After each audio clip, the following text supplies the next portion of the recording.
Hello, my name is Elizabeth Miller, and I will be talking to you about the silent killer. Diabetes is the seventh leading cause of death in America. In 2012, 29.1 million Americans had diabetes. Of those diabetics, 21 million were diagnosed. That leaves 8.1 million people in America undiagnosed and living with one of the deadliest diseases in America. There are many types of diabetes. However, I will be talking about only two of the major types today, some simple tests to confirm disease, and then many of the treatment options. The two major types of diabetes are type 1 and type 2. There are 4 methods of diagnosis and several different types of treatment options. Diabetes is a disease that affects your pancreas. The pancreas is what secretes insulin. Insulin is a hormone in your body that breaks down the sugars and starches in our foods and makes it so the sugars are not so high in our bloodstream, but they are stored as energy in our cells.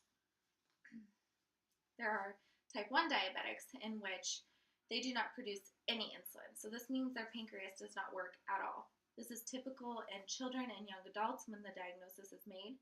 It's also considered an autoimmune disease because the body creates antibodies which attack the pancreas and makes it so none of the cells can produce any insulin. Unlike type 1, type 2 diabetes does produce insulin. However, it is not enough.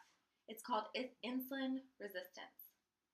This is most common in adults and is also the most commonly diagnosed type of diabetes.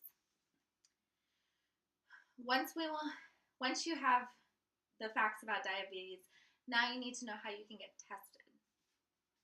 There are many ways to test for diabetes. To get a diagnosis of diabetes, you must have positive symptoms plus one confirming diagnostic test.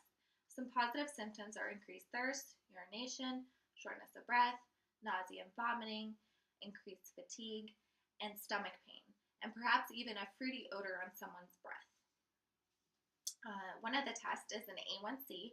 This looks at the mean of your blood sugars over 2 to 3 months. There's also a glucose tolerance test, which is when you drink this incredibly sweet drink, and then 2 hours later you're tested. And then there's a fasting blood glucose tolerance test, and there is a random glucose test. And with the fasting and random, the random is taken at any time during the day, and the fasting is after 8 hours of not eating. With all these, once you hit a certain level, you're above it, you're considered diabetic. Once diagnosed, you need to find the best treatment that's going to work for you and your family. Diet and exercise is one of the most popular. However, most people end up needing to use medications as well. Finding a healthy balance between these two is the most ideal treatment. Some people do have goals of only using diet and exercise to control their diabetes.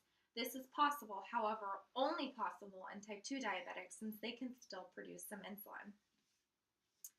According to Bill Gottlieb, author of Alternative Cures, he states that someone who exercises 35 to 45 minutes a day for 3 to 4 days a week can decrease their insulin need by 20 to 25% for type 1 diabetics. Exercise and insulin are best friends. The reason being is that exercise helps take the blood sugar that's high and moves it into the cells so that it can be used for energy more effectively. So for diabetics, let me simply put it this way so I do not bore you.